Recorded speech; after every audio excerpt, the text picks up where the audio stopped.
Amis passionnés des belles lettres, bonjour. Bienvenue sur ce numéro de votre émission Voyage littéraire.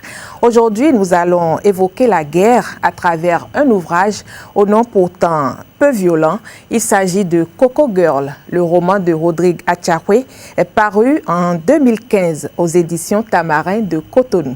Décryptage. Le roman Coco Girl conte l'histoire de Claudie et Sylvia, deux jeunes qui se rencontrent par hasard un soir alors que la fille ne sait où aller. Le garçon propose donc de l'héberger dans sa garçonnière et comme l'on pouvait s'y attendre, cette histoire débouche sur une banale coucherie. L'histoire aurait pu s'arrêter là, sauf que le jeune homme veut savoir d'où vient cette fille un peu larguée. Il découvre au fil du récit de Sylvia qu'il partage avec elle un passé teinté de violence. En réalité, Rodrigue Achaoué se fait le porte-voix des enfants soldats dans ce roman, un peu comme Florent Kouaouzoti dans son œuvre Charlie en guerre. Ici, par excès de pudeur, Sylvia évite d'évoquer son expérience du conflit. Je cite page 229, « La guerre, putain, pas la peine de s'en souvenir ». Fin de citation. C'est donc son compagnon qui ose relater sa vie d'enfant soldat. Un peu pour contrebalancer la violence des armes, la majeure partie du roman est consacrée à la description du paysage pittoresque dans lequel l'héroïne passe son enfance avant la guerre.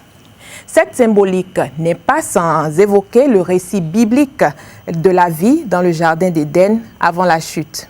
Elle est prétexte pour l'auteur Rodrigue Achaoué pour présenter un certain nombre de récits fantastiques et de légendes africaines. Coco Girl est également un roman féministe. Le choix de camper un personnage féminin dans le rôle d'enfant soldat permet à l'auteur de dépeindre le visage féminin des guerres. Voilà pour ce qui est de l'aperçu de cette œuvre. Nous allons à présent jeter un coup d'œil sur le style de l'auteur.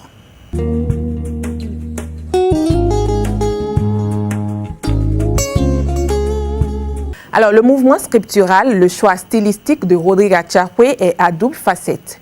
Dans les récits de guerre, la plume se fait elle-même belligérante pour décrire les horreurs de la guerre.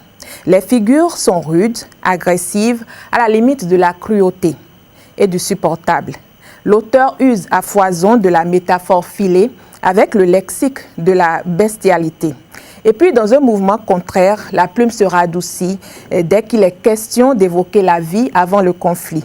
Ici, la voix est lyrique, la langue est belle et le récit enchanteur.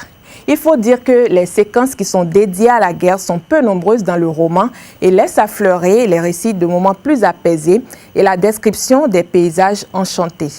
Ce parti pris fait prédominer la lumière sur l'opacité, ce qui peut nous faire dire que finalement ce roman est un roman optimiste.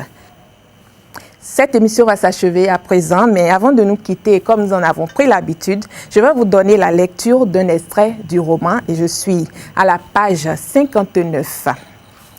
Je m'accrochais, penchais la tête en arrière pour repérer le fruit. Je le vis devant moi, là, à quelques mètres. Il me suffirait d'attraper le branchage le plus proche, d'avancer le bras pour le cueillir au milieu de son bouquet de feuilles.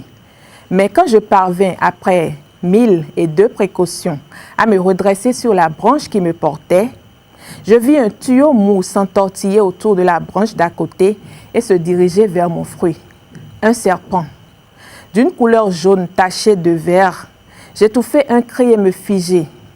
Alarmé, il franchit des feuilles et tendit la tête dans ma direction. Une tête triangulaire, aussi vaste que ma paume. Il contempla le fruit devant lui et me lorgna à l'autre côté, m'invitant de sa langue fourchue qu'il sortait subrepticement à m'éloigner de l'objet de sa convoitise avant qu'il ne donnât la charge. Juste en ce moment, mes pieds se mirent à flageoler. Voilà donc pour notre extrait aujourd'hui.